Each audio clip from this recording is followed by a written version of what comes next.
Nous étions fin septembre 1954. Le jour de la rentrée scolaire en seconde, au lycée de Cognac était arrivé. La veille, mon père m'accompagna, avec sa voiture, une 11 chevaux Citroën, jusqu'à l'internat du lycée avec mon matériel de classe et ma valise d'effets personnels. Nous sommes dans une région viticole. La route, entre les rivières et Cognac, est bordée par endroits de nombreuses vignes. Alors que nous approchions de Cognac, après le bourg de Sainte-Sévère, deux garnements, d'une quinzaine d'années, s'amusaient à balancer des grappes de raisin sur les véhicules des automobilistes qui passaient sur la route. À notre passage, deux des grappes lancées dans notre direction vinrent s'écraser sur le pare-brise de la voiture.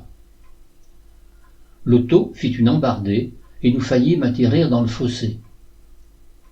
Mon père freina brusquement et il réussit à immobiliser l'auto avant qu'elle ne bascule en contrebas de la route. Il sortit précipitamment du véhicule et se mit à poursuivre les deux jeunes individus qui fuyaient entre les rangs de vignes. Je lui emboîtai le pas. Il se mit à les invectiver. « Police, police !» criait-il. Les deux jeunes étaient venus à bicyclette. Ils enfourchèrent leur vélo et ils eurent vite fait de nous distancer.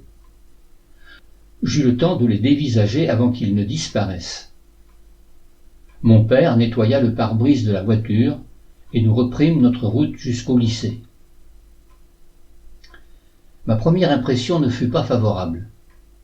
Nous rencontrâmes le proviseur. C'était un personnage imposant. Son intérêt premier semblait être le rugby. Il était un des dirigeants du club local qui jouait en 2e division nationale. Seuls les lycéens qui pratiquaient ce sport semblaient trouver grâce à ses yeux. Le lendemain, quelle ne fut pas ma surprise lorsque je reconnus, parmi les lycéens de la classe de seconde, les deux imbéciles qui lançaient des grappes de raisin au passage des véhicules au risque de provoquer des accidents. Heureusement, eux n'avaient pas eu le loisir de m'apercevoir, trop occupés qu'ils étaient à fuir pour échapper à la correction que n'aurait pas manqué de leur infliger mon père s'il avait eu la possibilité de les rattraper. Ils firent le récit de leurs exploits de la veille auprès de leurs autres camarades de la classe. J'entendis une partie de la conversation et cela me confirma leur identité.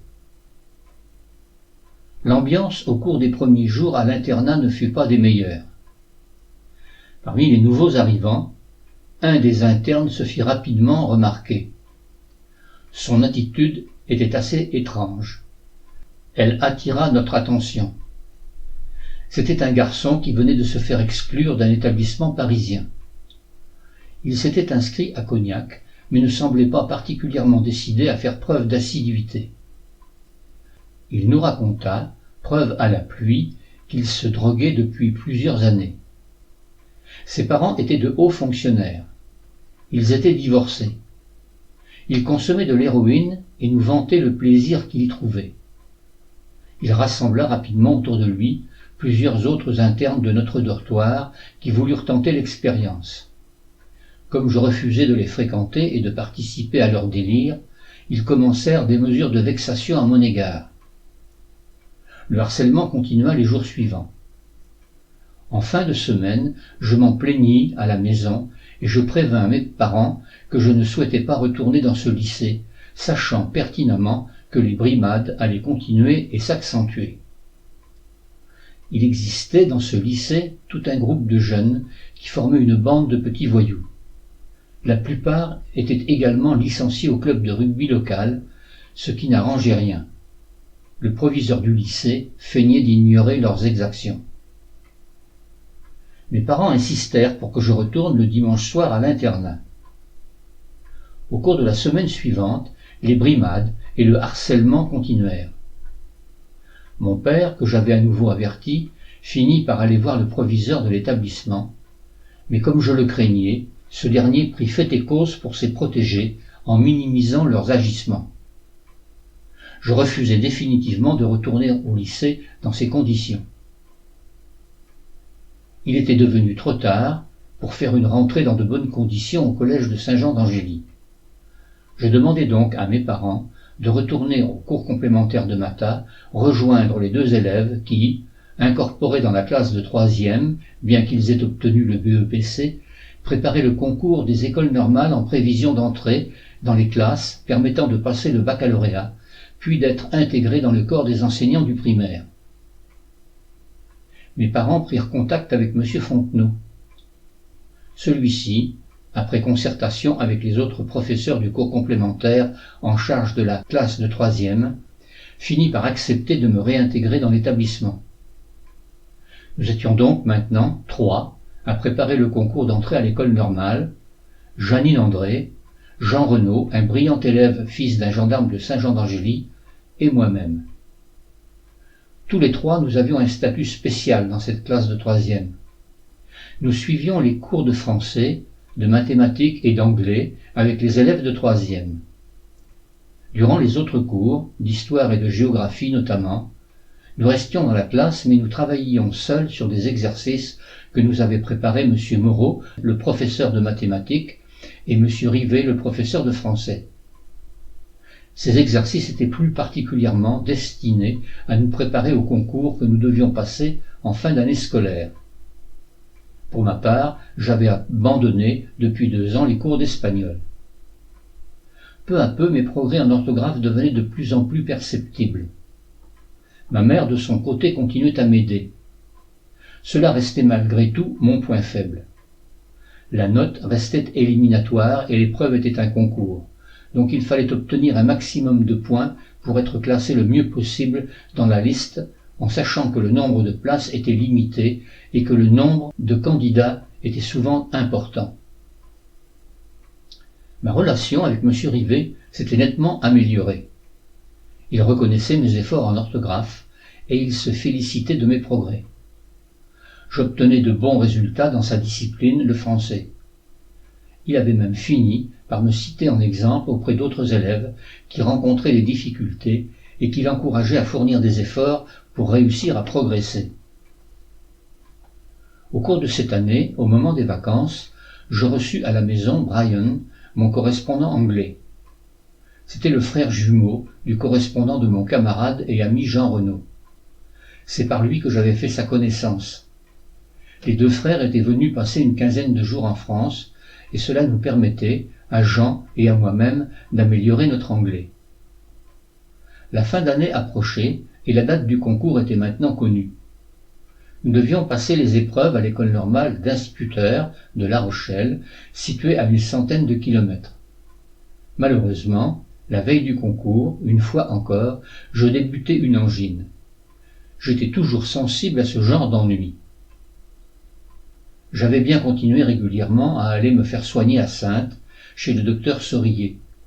Il m'avait plusieurs fois sclérosé mes malformations dans l'arrière-gorge à l'aide d'une paire d'électrodes, mais il avait dû finalement interrompre le traitement, car au cours de la dernière séance, il avait touché mes cordes vocales et j'avais été une quinzaine de jours avec des difficultés pour parler.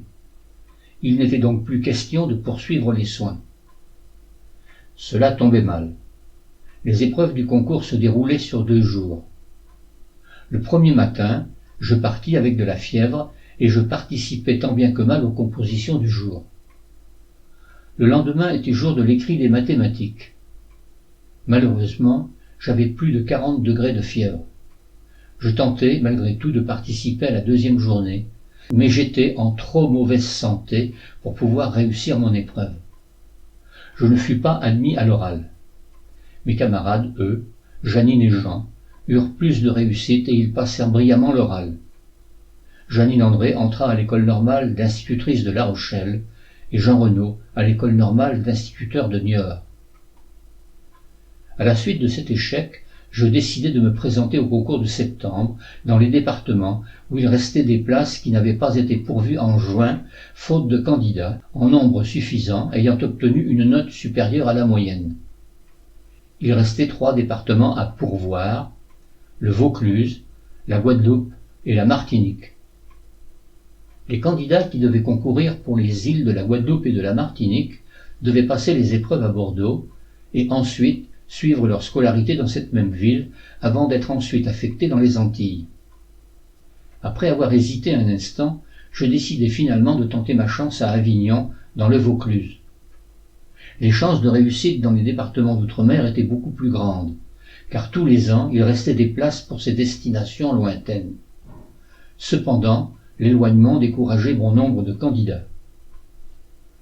Je pris le train pour Avignon, et je débarquai début septembre dans cette ville du Sud pour concourir une nouvelle fois. Quelle ne fut pas ma surprise en constatant le jour du début du concours que nous étions plus de 700 à nous affronter pour un total de 9 places. Cette fois-là, j'étais en pleine possession de mes moyens. Je réussis même l'exploit de ne faire que 2 fautes et demie dans une dictée, où j'eus pourtant quelques problèmes de compréhension. L'examinatrice qui nous dictait le texte avait un fort accent régional. Les autres notes, bien que très correctes, ne suffirent pas à me hisser parmi les 9 premiers, et même, en espérant des défections parmi les premiers admis, je revins bredouille de cette virée en Provence.